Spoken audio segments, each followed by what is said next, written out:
yɛnkɔ nana ɛyɛ jetua enchen nana anopay what is happening at Takoradi market we told say fire no air blazy very serious mayenya the picture yes the obana with you okay adewo oko Facebook page this is the current video what is happening currently at Takoradi market a very very terrible moment maminti onana so obana with you Takoradi market circle come for our Takoradi and as one for minimum Takoradi Obahanum say market kesi e wahanum say market circle na abaye ne say market na ke enu no bi si foforo na foforo no bi si na wo mu say enu ti na ma na wo mo edwum ho nom na wo say relocate wo mo ne edu wo nyina ekoba bi foforo nu nti no ye de ba bi foforo ana e ben market circle no ensa da ben ni pizza the distance kakra wo na so ben ne kakra ni nyina force within Takoradi ho nom na central business district ho nom na enu ti no ye de wo mo ko e ho nom na pay 6 months ni wo mo awo no mo a wo mo eton o mo ade ana so mo di wo butwa na ahomachin pay and pay 1 am ni no and the host of Omamba morning show e connect FM Siraba Park System so started say Onya Falls say ija ato market ni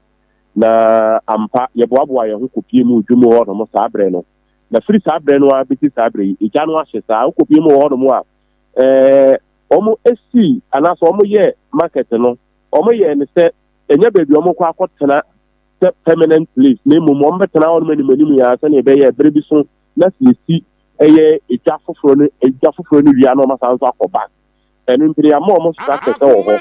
ena ema ne bi nso wo ho no mo a wo mo ankasa do mo container ene ntunya bebi a na wo do container kwa kusi wo unya bebi a no wa bi wo shop wo ho memo na SPMA and as inform assembly no omo na regulate and into nsinsin ho no mo baby a ma no omo containers ahodo sisi baby a shops ahodo a assembly no ankasa building ye ne de bibiri no ase the uduru ho no mo a yawre ho no pay ma no dodo no a no omo duru ho no mo isu na omo esu na ahomache na ekoduru ho no no na fire tenders bibiri eti ho no mo a wo mo try so no fight ijane lenso ye na yawre ho ne se ijano ankata no access route ekwan ya wo mo befa so wo mo be wura ijanim bebi ijano se no makwa kodu mejano na ebi eni ho no mo sa ma memma ya tiefo a follow you on our Facebook page this is the current situation at Takoradi and the market the shops the stores jaza bibia se enchance dan crash she yeah. Fire service one day, almost 10 minutes to me by then, so not almost they were helpless. So she said, "No, access a quite empty examining and going to me, channel." And you know, almost any reinforcement from Gapuha GPH for one by Samson a Ghana Navy.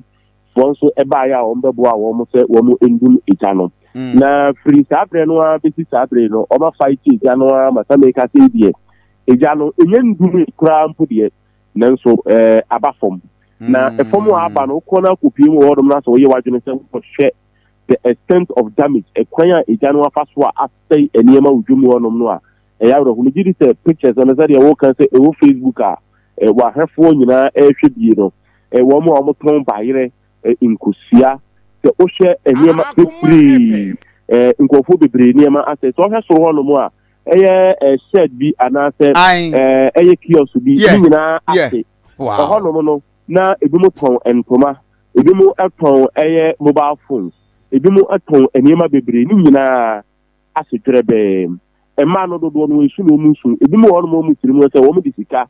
ese wo mu dwanim anase wo mu agency ka wo mu stores ni mansa na wo mu ekofie nanso anopai ni nyina ene wo mu niema wo mu gya no ho no ni nyina ase the ema ijano kwampo shake se ne se wo se na gas ahodo wo anasa cylinders ahodo wo shops ni enu ntina no na ema ijano fire for no fight pe na esanso shimo na reporter yet ne say woman bi enro kofa niam bebre ba ya wo enra enenso ne niam ni nyina anso ahye mo that report the information is a woman no our shop wo hodom a oton entuma bebre no we free o ha wa se ne shop ni mu ma wa firi mu adwam ho no mfo no krampo di ho abobu na mfonyina me ko ho no mu me kotwae no chese ne shop a ntuma esim bibire no ano ni nyina ahye nti no said ya wote ye no saa na atie wakwakofa ne ma ba bu ne shop ni na fofian kwata wa firi mu nanso ija asanso aba ba hye ne shop no asanso aka ho chese two troubles one go da yawra ho ano ko ba bi pin wata kwade hanum te de ka areho ene isu wow na and for now as we speak fire for that's why battle fire no munya nwie yes so obana bi pin mo dwum hanum te ya fire service of one omo fight eja no so o si bi eja no te no on say enema na omo ton we dwum ho no mo nti no very explosive ebi e ba yere ebi ye nkosua ebi ye sa enema no enu nti no on say eja no komu a ebe wuram enu nti no ebe che ogbon say soro na ebi edum de no so ase no na eja no bikusu ewum eno na fire service for no e bo mo ebe dum no na semeka say asoja fo aba aposifo aba ya wo nyina eboa so ya ija no ombe dum no kra nana anopai kwaso my update first send the videos and pictures brana ya ba update here for we are more than grateful Takoradi for so Radin Shamode thank you so for higher Akoma 87.9 FM yam fast dama oba spaghetti oba spaghetti me man see a friend Uber ozo one omudi o anopai wo mukosu say ade na ede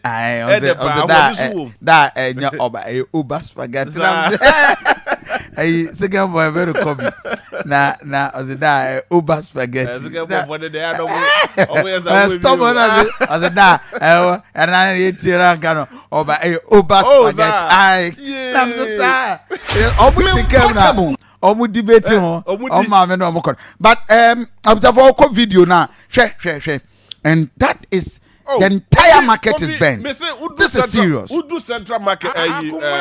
market circular? It is said now Kumasi prison. Wow. There's no space. This is serious. There's no space. As I tell you here. And I want to see our market. Abandon some more market for fraud. Because market circle in the heart of Takoradi. Okay. It's a chat Takoradi a round. Okay. It's a more for more splash. Baby, omudo market questions is here. It is a Kumasi prison. And there is no space. Yes, I want the jato. That is serious. There is no space. It would do on more. A horrible so say. Takoradi for them bibia omotombi bibia omotombi it is central market yes and na mo saso yo modua ne bibia wo ho nti report na eja na action no enye as a result of eja na to mu no Jebi a very pay news I be nyina bad and terrible therefore yen kwatsoa me mempotemo the breaking news pay ne say electricity pole be a catch fire was swami and it is so intense the video I will show you very serious. This is directly from Swami. Just the last 10-15 minutes ya what Takoradi and the videos no ebaye and that is a serious one. Oko Facebook page fire SC Swami and electricity pole a catch a fire and that is a serious one pay yanko na oko Facebook page you watching the video and pay in the next few minutes. This is it and that's the pole and I want to believe say pay nyam wan swami for will be off and the pole in here and the jatom what up and a dine so the you see report no kra ebu ehye ashe and a dine I wait